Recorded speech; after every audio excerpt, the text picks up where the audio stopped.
প্ৰথমতে মৰম কুমাৰ মই তোমাক ধন্যবাদ জনাইছোঁ আৰু আজিৰ এই ভোগালী বিহুৰ প্ৰাকখনত পৰম্পৰা ৰক্ষা কৰি যিবোৰ পিঠা পনা ইত্যাদি মানে ব্যৱসায়িক ভিত্তিত নহয় প্ৰচাৰ ভিত্তিত যিটো হেৰাই যাবৰ উপক্ৰম হৈছে আৰু এইটো আনিব খোজাৰ কাৰণে মই ধন্যবাদ দিছোঁ। তাৰপিছত আপোনালোক আটাইকে ভোগালীৰ ভোগ চিৰদিন যাতে আপোনালোকে অটুট থাকে তাৰ কাৰণে মই ভগৱানৰ ওচৰত নতশিৰে প্ৰাৰ্থনা কৰিছোঁ। মই মোৰ চিনাকি দিছোঁ, মোৰ নাম শ্ৰী জীৱেশ্বৰ গোস্বামী, মই হৰিদিনী মানুহ আৰু মোৰ ঘৰ কৈহাটী নলবাৰী গাঁও কৈহাটী সত্ৰত, মোৰ দাদা সত্ৰাধিকাৰী। মই এটা কবিতা আৰু অকণমান বিহু সম্পৰ্কত যিখিনি কথা আপোনালোকে হয়তো নাজানে, বোধহয় নাজানে, সেইখিনি কথা ক'ম। প্ৰথমতে মই কবিতা এটা সম্পৰ্কে মই মোৰ দেশপ্ৰেমমূলক কবিতা এটা লিখি আনিছোঁ আৰু সেইটো আপোনাৰ সেইটোৰ সম্পৰ্কত মই অলপ এইখিনি কথা ক'ব খুজিছোঁ যে এইটোৰ এটা মানে ভিতৰুৱা কথা আছে। মানে সেইখিনি কথা ক'ম যে মোৰ পিতাই বিহাৰী মাত্ৰ, মোৰ পিতা ইমান দুখীয়া আছিল, 5 দিনত তেওঁৰ মাক মৰিছিল আৰু তেওঁক এজনে শিক্ষাই ৰাখিছিল, ৰাখি তেওঁ 87 ইয়াৰ্ছত কোনোদিন মিছা কথা কোৱা নাই, কৈছিল। এতিয়া মই সেইখিনি কথা নকওঁ, পৃষ্ঠভূমিটোৰ কথা কৈছোঁ। 2 লাইন মাত্ৰ পিতাই কৈছিলে আৰু সেই 2 লাইনৰ সম্পৰ্কত মই কবিতাটো লিখিছোঁ আৰু এই আমাৰ যিটো মানে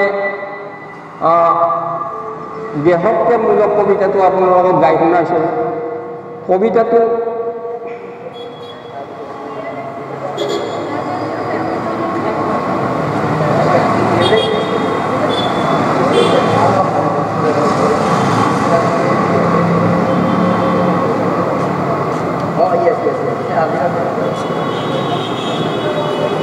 আপোনালোকে মনোযোগ দি শুনিব।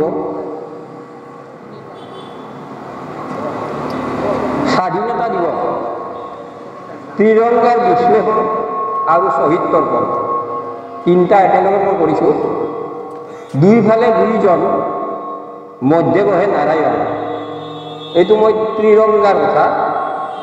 দুইফালে 2জন, মধ্যে বহে নাৰায়ণ, ভাৰতৰ মুক্তিৰ কাৰণ। মাতৃভূমিৰ স্বাধীন যজ্ঞত যে বহুজন, লাভ কৰিলে অমূল্য জীৱন, নাশ কৰিলে অমূল্য জীৱন।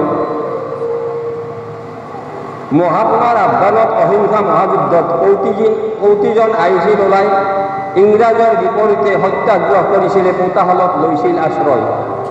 বিদেশী পৰিহৰি স্বদেশত আঁতৰালি, অসহযোগিতা মূলমন্ত্ৰ, বিকল যে কৰিছিলে সুদৃঢ় সংকল্পৰে পৰদেশীৰ শাসনযন্ত্ৰ।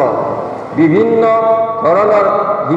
যে ধৰণৰ সন্মুখীন হৈ ভাবুকিৰ সকলোৱে সংঘবদ্ধ হ'ল, লাখ লাখ শ্বহীদৰ দেহীহীন দেহবোৰ, দেহী মানে আত্মাহীন দেহটো, দেহীহীন দেহবোৰ সিঁচৰিত হৈ পৰিব।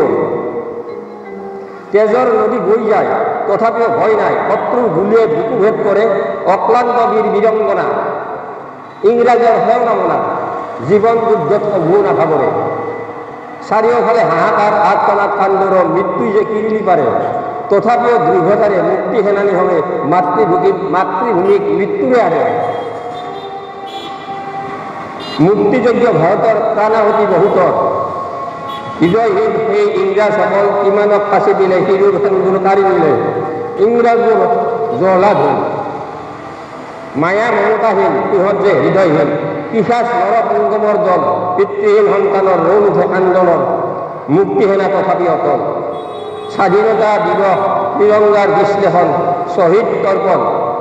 কুইট ইণ্ডিয়ান বিপ্লৱৰ জয়ঢোল দলে দলে আহে আগুৱাই, পিতৃহাৰা পুত্ৰ হবে সাহসেৰে অহিংসাৰে আত্মোৎসৰ্গেৰে জীৱন উৎসৰ্গয়। কুশল যে তেওঁ কৰ, শ্বহীদ যে অসমৰ, আৰু যে দেৱান মণিৰাম, কলকলতা যে আৰু মূলা গাভৰু, ভোগেশ্বৰীৰ লময় নাম। পিয়লি যে ফুকন আৰু বহুজন ফাঁচী কাঠত ওলমিৰ হ'ল, শ্বহীদ হোৱাৰ সময়ত জয়ধ্বনি জনমুখত তেওঁলোক অমৰ হৈ গ'ল। আৰু বহু অসমীয়া দুখতো সেও নমনীয়া, সকলোৱে নাম ল'লোঁ আমি তেওঁলোকৰ পুণ্যাত্মাই ভগৱানৰ কৰোণাত শান্তি পাবলৈ হাতো আমি। ভগত সিং সেইবীৰ কেহন যে পাঞ্জাবৰ সকলোকে মনত আজি পৰে ক্ষুদিৰাম শ্বহীদৰ আৰু আনসকলৰ স্মৰণত চকুলনি কৰে। চকুলেৰে চৰণ ধুৱাই মূৰৰ চুলিৰে মচি কলা কৃষ্টিৰে সকলোৱে আমি মূল মন্ত্ৰ ঐক্যতাৰে অসমীয়া ভাৰতৰ সততে থাকোঁ চৰণ চুমি। দৃঢ় যে সংকল্পতাৰে সকলোৱে ঐক্যতাৰে ৰাখিম যে দেশৰে ইমান, ভেদাভেদ পৰিহৰি নিয়মক প্ৰাধান্য দি উজ্বলাম দেশৰ নাম। মাজৰ যে এতিয়া মই আপোনালোকক ত্ৰিৰংগা যিখন আমাৰ পতাকা আছে, পতাকাখনৰ অলপ বিশ্লেষণ দিছোঁ এইকাৰণে, এইটো ইয়াত পতাকাৰ কথা কোৱা আছে। আমাৰ পতাকাখন 3টা ৰং। প্ৰথমটো গেৰুৱা লগে ত্যাগ বুজায়। আমি সেইখিনি সময়ত যথেষ্ট ত্যাগ কৰিছিল মহাত্মা গান্ধীৰ আগত, যথেষ্ট মই আগত কৈ গ'লোঁ, যথেষ্ট মানুহ মৰিছিল, কিবা কৰিছিল। আৰু ত্যাগ মাজৰটো হ'ল বগা ৰং। বগাই শান্তি বিচাৰে। বগা ৰঙৰ প্ৰতীক হ'ল শান্তিৰ প্ৰতীক বগা ৰং। আৰু তাত এটা চক্ৰ আছে। এই চক্ৰটো হৈছে, আমি ইয়াতে কৈছোঁ চক্ৰটো যেন শ্ৰীকৃষ্ণ বা আমাৰ যিটো আছে বিষ্ণুৰ শংখ চক্ৰ গদা পদ্ম এই চক্ৰটো। আৰু তলৰ সেউজীয়া ৰংটো সাহসক বুজায়। গতিকে এই সাহস থাকি অচেষ্ট ক্লেশ ইত্যাদি পায়ো আমি ভাৱৰ মানাৰ হেৰি কৰি কৰাৰ আছিলোঁ। মাজৰ যে বগা ৰঙে শান্তিৰ কথাতে এই কথা সৰ্বজন বিদিত, কুইট ইণ্ডিয়া হৈ ভাৰত ভূমি এৰি থৈ শান্তি দিয়া এই ভাৰত ভূমি। ভগৱান ব্ৰহ্মা হ'ল ত্যাগৰে প্ৰতীক। ভগৱান ব্ৰহ্মা হ'ল ত্যাগৰে লৈছিল সৃষ্টিৰ মূল মন্ত্ৰ। সেইদৰে ভাৰতীয় অশেষ যে ত্যাগৰে ছিঙিছিল ইংৰাজৰ শাসনতন্ত্ৰ। ভগৱান শ্ৰীকৃষ্ণ যে শান্তিৰ দূত হৈছিলে, যেনেকৈ শান্তিৰ দূত ৰাম, আমাৰ শান্তিৰ দূত মহাত্মা গান্ধী শান্তিৰ বিচাৰিছিল, ঠিক তেনেদৰে কুৰুক্ষেত্ৰৰ যুদ্ধত কৃষ্ণই শান্তিৰ দূত হৈ আহিছিলে, যাতে মাত্ৰ 5খন গাঁও দিয়া আমি শান্তি, কিন্তু নিদিলে। আৰু সেইকাৰণে ভগৱান শ্ৰীকৃষ্ণ যে শান্তিৰ দূত হৈছিলে কুৰুক্ষেত্ৰৰ ধৰ্মযুদ্ধত শস্ত্ৰ নিক্ষেপ নকৰি গীতাৰূপী শাস্ত্ৰে শান্তিৰ বাণী দিছিল পৃথিৱীক। শ্ৰীকৃষ্ণৰ সুদৰ্শন চক্ৰৰে মধ্যস্থতা কৰিছিল ভগৱানে। তেওঁৰ এই অহিংসাত কৌৰৱৰূপী ইংৰাজীয়ে ভাৰত এৰি কৰে পলায়ন। 24ডাল কাঠিযুক্ত মাজত সুদৰণ চংচ, 24 ঘণ্টাই উন্নত থিৰে ত্ৰিৰংগে পাতকৰ। ত্ৰিৰংগা যে ভাৰতৰ অম্লান ৰয় পৱনৰ, উৰি থাকক অতি গৌৰৱেৰে। চক্ৰৰ চাৰিওকাষৰ নীৰা ৰঙৰ বৃত্তয়ক বুজাইছে শান্তিৰ বাতৰি। আকাশৰ নীলায় সাগৰৰ নীৰাবলে চকুলৈ আনে গভীৰ প্ৰশান্তি।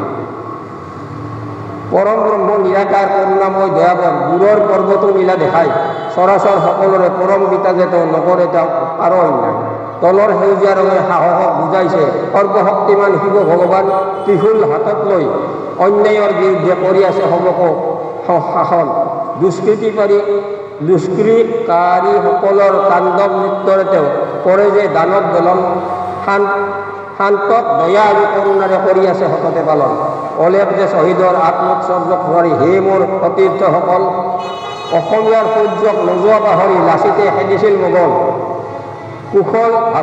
কুমাৰ ভাস্কৰ বৰ্মনে কামৰূপৰ পৰাক্ৰম, কলা কৃষ্টি সাহিত্যত চীনকে আদি কৰি বিশ্বৰ দৰবাৰত উচ্চশীৰ নকৰাইছিল ন। অসমৰ অতীত সুঁৱৰি গৌৰৱৰ উল্লাসিত শ্ৰীকৃষ্ণক কৰোঁতে স্মৰণ। নতশিৰে ভগৱানক প্ৰাৰ্থনা কৰোঁ সততে ভাৰতৰ ৰাসক সৌৰ্য সন্মান। দুই কাষে দুইজন মধ্যে বহে ভগৱান ভাৰতৰ মুক্তিৰ কাৰণ। পিতৃদেৱৰ লিখনি, পিতৃদেৱে মাত্ৰ 2 লাইন লিখিছিল, বাকীখিনি মই সম্পূৰ্ণ কৰিলোঁ। ওপৰত 2 লাইন লিখিছিল। দুই কাষে দুইজন মধ্যে থাকে নৰ ভগৱান ভাৰতৰ মুক্তিৰ কাৰণ। পিতৃদেৱৰ লিখনি সম্পূৰ্ণ কৰিলোঁ মই। আজি আমি হওঁ অতিম ভজন। মোৰ নাম জীৱেশ্বৰ, গোসাইবাৰীত গড়, ৰাইজৰ সেৱা মোৰ কাম। ঈশ্বৰৰ আশীৰ্বাদত ৰাইজৰ সহযোগ উজ্বলম অসমৰ নাম। এইটো মোৰ কবিতা।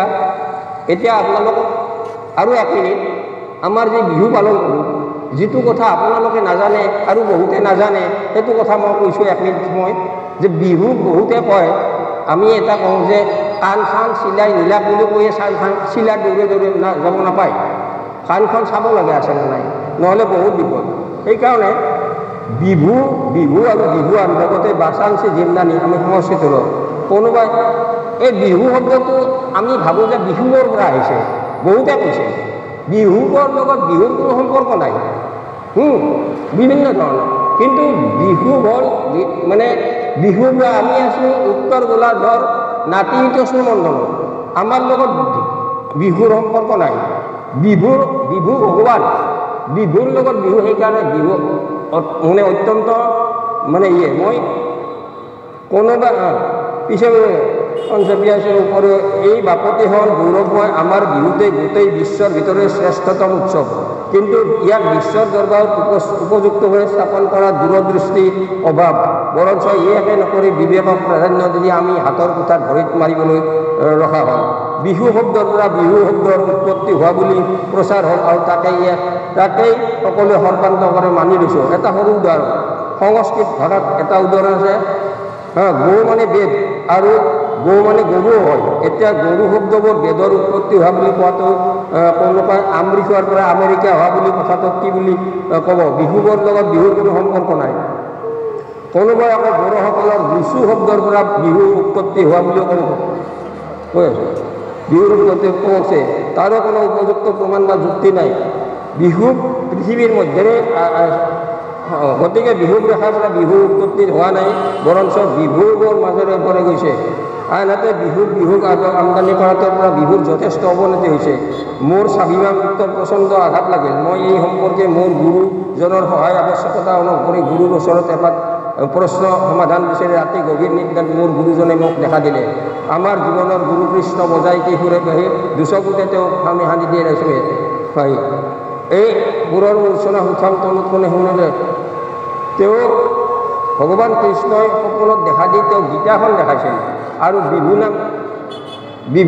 নাম আৰু বিহু শব্দৰ পৰাহে বিহু আহিছে সেইকাৰণে বসন্ত কালত বিহুৱে অৰ্থাৎ পৰম ব্ৰহ্মই আমি যেনেকৈ বিহুৱান বা ব্ৰহ্মক তেওঁ গোটেইবিলাকক পশু পক্ষী চৰাই চিৰি গছ লতা উত্তেজক বিহুৱান দিয়ে শীতৰ প্ৰচণ্ড সেমেকাৰ পিছত গছ লতা সৰি যায় পুৰণা কাপোৰ পেলাই দিওঁ আৰু নতুন বিহুৱান স্বৰূপ পাত গছত পাত দিয়ে চৰাই চিৰিকটিক পক্ষী ইত্যাদি দিয়ে পাখি দিয়ে নোম দিয়ে ইত্যাদি দিয়ে আৰু সাপৰ মুখ ওলায় গতিকে বিহু সকলোৰে পিতা তেওঁ গতিকে সেইখিনি সময়ত বিহু হয় আৰু এই বিহু শব্দৰ বিহু মানে ভগৱান আৰু বিহুৰ লগত যিহেতুকে বিহু শব্দ আছে গতিকে বিহুৰ লগত বিহু মিল আছে আৰু এইখিনি কৈয়ে আপোনালোকক আজি মোৰ মানে আপোনালোকক ধন্যবাদ জনাই আৰু আগন্তুক শুভেচ্ছা জনাই বিহুৰ কাৰণে শুভেচ্ছা মোৰ